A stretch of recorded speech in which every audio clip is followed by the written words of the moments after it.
দেশ মুসলিম, এখানে যদি সংখ্যালঘু অন্য ধর্মের হিন্দু থাকে, বৌদ্ধ থাকে, তাদের রাইটের ব্যাপারে দেখেন ইসলাম কতটা ভয়ঙ্কর হুঁশিয়ারি দিয়েছে। আল্লাহ রাসূল সাল্লাল্লাহু আলাইহি ওয়াসাল্লাম বলেন যে কেউ যদি কোনো সংখ্যালঘুর উপর অত্যাচার করে, তার উপর জুলুম করে, সে যেটার প্রাপ্য এটা থেকে যদি কেউ বঞ্চিত করে, তাহলে কিয়ামতের ময়দানে আমি রাসূল সাল্লাল্লাহু আলাইহি ওয়াসাল্লাম তার পক্ষে, ওই মুসলিমের বিপক্ষে বাদী হয়ে আল্লাহর কোর্টে দাঁড়াবো।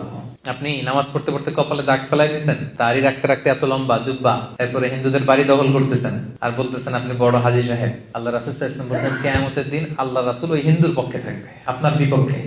কথাটার ওজন খেয়াল করেন। আল্লাহ রাসূল সাল্লাল্লাহু আলাইহি ওয়াসাল্লাম বলেছেন তুমি মুসলিম হও, তুমি হাজী হও, তুমি যেটা হও, তোমার বিপক্ষে থাকবে আমার অবস্থান কিয়ামতের দিন। আচ্ছা, সোজা সাপটা একটা আনসার দেন। রাসূল সাল্লাল্লাহু আলাইহি ওয়াসাল্লাম যদি কারো বিপক্ষে বাদী হয়ে দাঁড়ায়, যার শাফাআত ছাড়া আমরা জান্নাতে ঢোকা কল্পনাই করতে পারি না, তিনি আমার বিপক্ষে, আল্লাহ সুপ্রিম কোর্টের ট্রাইব্যুনালে আমার বিপক্ষে, জান্নাতে যাওয়ার কোন সুযোগ কি আমার সেদিন থাকবে?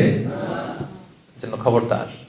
সংখ্যালঘুদের ব্যাপার দেখেন ইসলাম কত কঠিন হুঁশিয়ারি দিয়েছে।